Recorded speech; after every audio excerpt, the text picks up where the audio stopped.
What's going on, you guys? Pokemaster Kenny here, and I know it's been a while since I've posted content at all.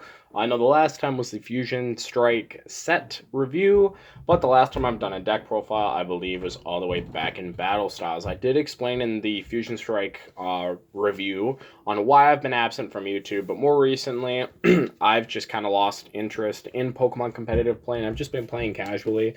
But with Brilliant Stars and Fusion Strike, with me topping a late night with Mew and Fusion Strike, kind of adding a little bit of a weird aspect into the game with putting it in limbo, I've kind of picked it back up and was like, you know what? I'm gonna push for it with IRL events coming back. I'm doing full grip next month if it doesn't get canceled Salt Lake City. So we'll end up seeing what happens. Today we're gonna be profiling a rogue deck that I feel like gains quite a few necessary resources to come back into the meta and bring it from 47th place in the best decks in Limitless to maybe even a top 10 contender. I don't know.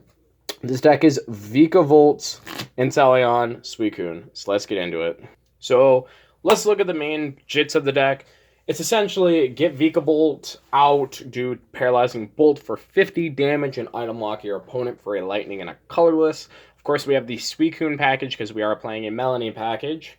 Suicune's a very good attacker and even a setup Pokemon, being able to just draw a card as it is in the active, and it does 20 plus 20 for each of the opponent's bench Pokemon. I think moving forward, Suicune is the correct play with this deck because you are able to instantly take care of Entei matchups, even with Capable Toughness is. You're able to Pat to the Peak to bump them. You're able to Pat to the Peak really anything. And if you item lock Pat to the Peak Marnie, the game, as long as your opponent doesn't draw really hot, you should be able to win fairly quickly, especially with the Inteleons being able to snipe damage and get you consistency. Now, there is a card right next to the Crobat, as you see. It's Luminion V. Luminion V is a spiritual reprint from Tapu Lele GX, which searches your deck for a supporter card and puts it into your hand. So I bet you can see where this is going. You Luminion for a Melanie the Water onto Vikavolt, Energy Search, or just raw draw into one of the 5 other energies and just instantly attack turn 1 with Vikavolt. Of course, we do play 2 copies of Energy Search, 2 Choice Belt, which is a very good addition to the deck, and why I feel like it could come back even more, because they just added 2 new pieces to this deck to make it work. Choice Belt is a card to where if you are attacking a rule box Pokemon, you do 30 more damage. So Paralyzing Bolt will now do 80 instead of 50, which is phenomenal. You can now do 160 2 times to a Genesect, boss another one up, double quick shooting the one you just hit for a couple turns, knock it out, or even 1 quick shooting. You can just continue. You can beat Mew faster than what they were to give them more opportunities to attach quicker. So that's really good in this deck. We do play 4 level ball, 4 quick ball. You'll notice that Ultra Ball is absent. I feel like Ultra Ball being absent is correct because Ultra Ball in this deck just seems really bad when everything is a basic or just an evolution. I get some people are like, well, you gotta play Ultra Ball, but in this deck you want to conserve your resources. If you're discarding 2 resources, you're losing out on crucial cards that you may or may not be able to use later.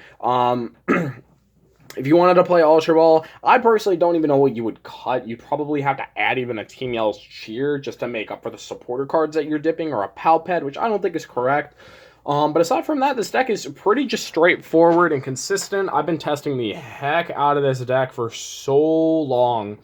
And honestly, it's pretty good the way it is. If you want to add a second Luminion to almost guarantee it, you can add a second Luminion. I feel like a second Luminion would be very good. But there's just little space, as you see. If you wanted to drop maybe a Professor's Research to add a second Luminion, you could. If you wanted to even drop Crobat for a second Luminion, you could potentially try that. I think Crobat's really good in its own fashion, just being able to draw more cards, possibly hit Quick Ball, Water Energy, and then Luminion from the Quick Ball to raw draw into the Melanie. There's so many good combinations with this deck that are just kind of undiscovered, or I feel like have discovered it to a good extent. Now this base list is from a player named either Ryoka or Ryoto Sato. He's been one of the very few people to actually bring this deck into the meta. This deck has a very positive matchup against Mew, just being able to go haha, Path to the Peak, Choice Belt, boss up a Genesect. If you don't have a stadium, I'm going to stick Path. And now, like, 3/4 of your deck is shut down. Because as we know, Mew plays 0 draw supporters. They only play Genesect. So if you Marnie Path or have a Genesect up in the act and you start item locking them, they pretty much just lose at that point. Even if you double fan them, if a Mew in the active only has 2 special energies, they could really just lose off of that, which is beautiful. Excuse me, I just needed to take a drink. And so this is why, that's one of the main reasons why I feel like Vikavolt could come back. It does struggle heavily against Duraludon. Against Duraludon, you kind of have to get really, really lucky. You have to go Marnie, you have to go Peak, you have to go Vikavolt, Choice Bell. Like, you have to bump so many things really, really quick while they just sit there. And the new lists do have access to Raihan. And because you're not playing Cape of Toughness anymore, you are susceptible to being one-shot by G-Max Pulverization.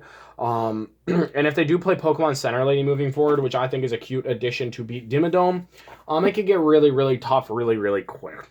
So this is my Vikavolt Suicune take for Brilliant Stars, and I thank you guys for watching. Please subscribe and like for more content. If you would like to see future content, please let me know in the comment section below what you want to see, and I'll try to see if I can build it or break it or whatever you want me to do. Aside from that, take it easy.